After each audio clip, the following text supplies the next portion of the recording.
আজকে আপনাদেরকে করে দেখাচ্ছি মিক্স ভাজি।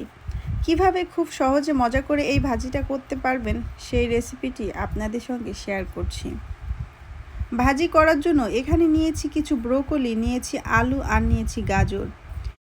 প্রথমে সবজির ভিতরে 1 চা চামচ পরিমাণে লবণ দিয়ে দিচ্ছি। লবণ দিয়ে সবজিটাকে ভালো মতো মেখে নিব। এতে করে সবজির গায়ে যে এক্সট্রা পানি আছে, এক্সট্রা পানিটা পড়ে যাবে।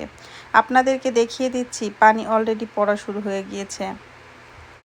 সবজিটাকে 5 মিনিট এভাবে রেখে দিব। এদিকে চুলায় একটা প্যান বসিয়ে দিলাম। প্যানের ভিতরে দিয়ে দিচ্ছি 1/2 কাপ পরিমাণে তেল। তেলের ভিতরে দিয়ে দিচ্ছি পেঁয়াজ আর কাঁচামরিচ কুচি। আমি যে সবজিটা আগে থেকে কেটে লবণ মেখে রেখে দিয়েছিলাম, সবজির পানিটা ঝরে গিয়েছে, সবজিটা দিয়ে দিলাম।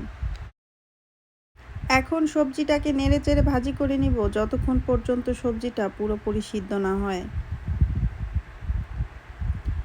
অনেকে তো অনেকভাবে ভাজি করে খেয়েছেন। আমার রেসিপিতে এইভাবে একবার সবজি ভাজি করে খেয়ে দেখতে পারেন। আশা করি আপনাদের কাছে খুব ভালো লাগবে। এই ভাজিটা ভাত দিয়ে খেতে যেমন ভালো লাগে, রুটি পরোটার সাথে খেতেও অনেক বেশি ভালো লাগে।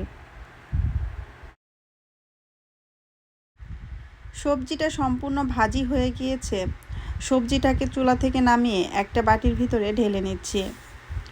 সবজির কালার দেখেই বুঝতে পারছেন কতটা সুন্দর হয়েছে এই সবজিটা।